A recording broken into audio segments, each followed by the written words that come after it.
ഭാര്യ വീട്ടിലെ സൗകര്യക്കുറവ് മാനിച്ച് സന്തോഷത്തോടെ തറയിൽ കിടന്നു വെച്ച് വസന്തേച്ചിയെ പോലെ തറയാവാൻ പറ്റില്ലല്ലോ.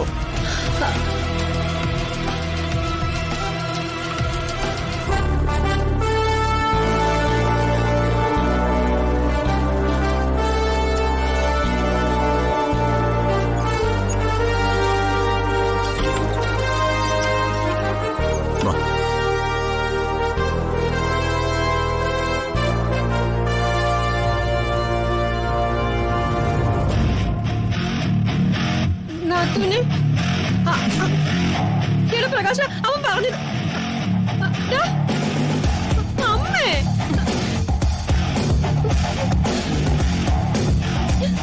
അച്ഛ അവൻ വിളിച്ച അച്ഛൻ കേട്ടില്ലേ? എന്നെ തറയുന്നു.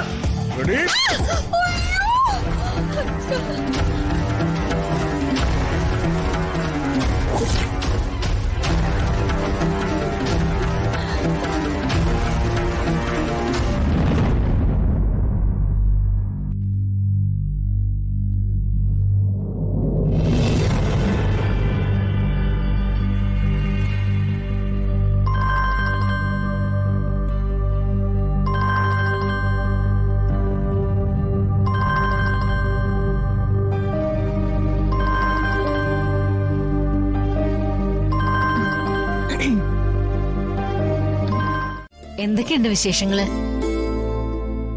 അല്ല, നിന്റെ മോൻ യുകെന്ന് വന്നോ? ഇല്ല, അവൻ അവിടെ തന്നെയാ.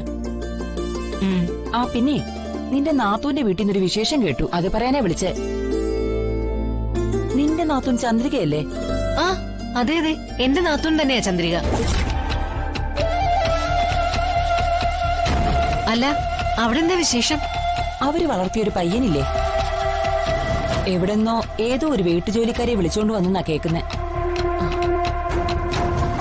ചന്ദ്രികയുടെ ആൺമക്കൾക്ക് അത് ഇഷ്ടപ്പെടാഞ്ഞിട്ട് വീട്ടിലെന്തൊക്കെയോ പ്രശ്നങ്ങളാണെന്നോ അങ്ങനെ എന്തൊക്കെയോ ആളുകൾ പറയുന്നു കേട്ടു. സംഗീതേ, ആളുകൾ ചുമ്മാ പറയുന്നതായിരിക്കും. നിന്നോട് ചോദിച്ച സത്യാവസ്ഥ അറിയാലോ എന്ന് കരുതി വിളിച്ചതാ. അല്ല, ഇപ്പൊ ലിവിംഗ് ടുഗദറിന്റെ ഒക്കെ കാലമല്ലേ? അവന് ഇഷ്ടപ്പെട്ട പെണ്ണിന്റെ കൂടെ ജീവിക്കട്ടെ. അവന് സംസാരശേഷിയില്ലാത്ത പയ്യനല്ലേ. അവൻ ഇഷ്ടപ്പെടുന്നൊരു പെണ്ണ് വന്നപ്പോ അവൻ അവളെ കെട്ടി. അതിവിടെ നിന്റെ നാത്തൂന്റെ ഇളയ മകള് വർഷയെ കാണാതായിട്ട് എന്തെങ്കിലും വിവരം കിട്ടിയോ? ചന്ദ്രികയുടെ ഇളയ മകളെ കാണാതായതിനെ കുറിച്ചോ അത് തിരിച്ചു വന്നതിനെ കുറിച്ചോ എനിക്കൊന്നും അറിയില്ല. അമ്മു, നിനക്കിതൊന്ന് നോക്കി ചെയ്തൂടെ? നോക്കിയും കണ്ടു ഒരു കാര്യം ചെയ്യാൻ അറിയില്ലേ? കവിതേ, എനിക്ക് നിന്നോട് ഒരുപാട് കാര്യങ്ങൾ സംസാരിക്കണമെന്നുണ്ട്. പക്ഷെ ഇവിടെ ഒരു ജോലിക്കാരിയുണ്ട്. നമ്മള് കൂടെ നിന്നില്ലെങ്കിലേ ഒരു പണിക്ക് ഒരു 10 പണിയെങ്കിലും ഉണ്ടാക്കി വെക്കും. നീ ഇപ്പൊ തിരക്കിലാണോ സംഗീത? ഒരു കാര്യം ചെയ്യും, ഞാൻ നിന്നെ രാത്രിയിൽ അങ്ങോട്ട് വിളിച്ചോളാം. ശരി. ജഗ, ഒന്ന് പതുക്കെ, വേദനിക്കുന്നു. വേണ്ടാത്ത പണിക്ക് പോയിട്ടല്ലേ? പിന്നെ ഞാൻ അറിഞ്ഞു ആ ചുറ്റികയ്ക്ക് ഇത്രയും വെയിറ്റ് ഉണ്ടെന്ന്. അപ്പോഴത്തെ ഒരു ആവശ്യത്തിന് അങ്ങ് ചെയ്തു പോയതല്ലേ? സത്യം പറഞ്ഞ അന്നത്തെ നിന്റെ പെർഫോമൻസ് കണ്ട് ഞാനും പേടിച്ചുപോയി. എനിക്ക് റൂം വേണമെന്നൊന്നുമില്ലായിരുന്നു. ആ മനോജും പ്രകാശേട്ടനും കൂടി വിനുവേട്ടനെയും മീനാക്ഷിയെ ഇട്ട് തട്ടുന്നത് കണ്ടപ്പോഴാ എനിക്ക് സഹി കെട്ടത്. മതി.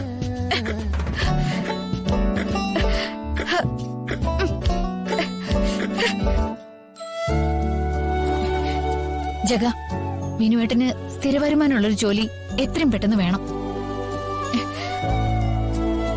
പാവത്തിന് സംസാരശേഷി ഇല്ലാത്തോണ്ട് ജോലി അന്വേഷിച്ച് നടക്കാനൊന്നും പറ്റില്ലല്ലോ. ജോലിയില്ലെങ്കിൽ ഇനി ഇതുപോലെ അപമാനം സഹിക്കേണ്ടി വരും. ജഗം വിചാരിച്ചാലേ വിനുവേട്ടനൊരു ജോലി ശരിയാക്കാൻ പറ്റൂ. ശ്രമിക്കാം. ഇവിടുത്തെ അച്ഛനും ഇക്കാര്യം എന്നോട് പറഞ്ഞതാ. വിനുവേട്ടനേക്കാൾ മുന്നേ കല്യാണം കഴിഞ്ഞ എനിക്ക് ഒരു സ്ഥിര ജോലി ആയിട്ടില്ല. എന്നാലും അച്ഛൻ ആദ്യമായിട്ടൊരു കാര്യം പറഞ്ഞതല്ലേ. എന്തോ ബിസിനസിന്റെ കാര്യത്തിന് അച്ഛൻ വിളിച്ചു എന്ന് പറഞ്ഞിരുന്നല്ലോ, അതെന്തായി? അച്ഛനും അമ്മയ്ക്കും ഞാൻ ബിസിനസ് തുടങ്ങുന്നത് ഇഷ്ടമാണ്. അവർക്കെന്നെ സഹായിക്കണമെന്നുണ്ട്. പക്ഷെ അപ്പച്ചി കയറി തടസ്സം നിൽക്കുക. സ്വത്ത് ഭാഗം വെച്ചിട്ട് ബിസിനസ് തുടങ്ങാൻ പറ്റുള്ളൂ എന്ന് അപ്പച്ചി പറയുന്നേ. ആരുടെയും സഹായം ഇല്ലാതെ എങ്ങനെ ഒരു ബിസിനസ് തുടങ്ങാന്ന് എന്റെ ചിന്ത. ആദ്യം കുറച്ച് കാശെങ്കിലും ഇല്ലാതെ എങ്ങനെ ജഗ ബിസിനസ് സ്റ്റാർട്ട് ചെയ്യുന്നേ? വീട്ടുകാരേക്കാൾ എനിക്ക് ഇന്ന് സപ്പോർട്ട് തന്നിട്ടുള്ളത് എന്റെ കൂട്ടുകാരെ വന്നനെ. അതുകൊണ്ട് അത്യാവശ്യം ക്യാഷൊക്കെ മറിഞ്ഞോളൂ. വലിയ മുതൽ മുടക്കൊന്നുമില്ലാത്ത, എന്നാൽ അത്യാവശ്യം കുറച്ച് ക്യാഷ് കിട്ടുന്ന ഒരു ബിസിനസ്സാണ് എന്റെ ലക്ഷ്യം. നമ്മള് ബിസിനസ് തുടങ്ങിയ വിനുവേട്ടനും കൂടി അവിടെ ഒരു ജോലി കൊടുക്കാലോ? നോക്കാം. ആദ്യം വിനുവേട്ടന് മറ്റെന്തെങ്കിലും ഒരു ജോലി ശരിയാക്കാൻ പറ്റുമെന്ന് നോക്കട്ടെ.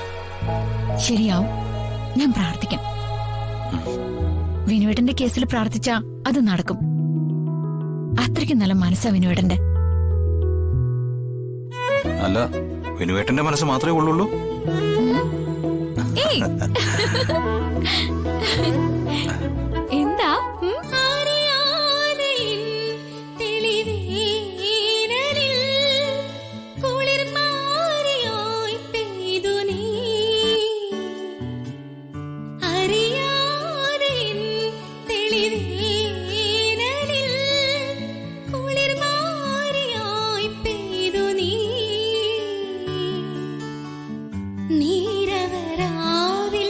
ശ്രുതി ചേർന്ന വിണ്ണിൽ മൃദുരവമായി നിൻ ലയമഞ്ജരി.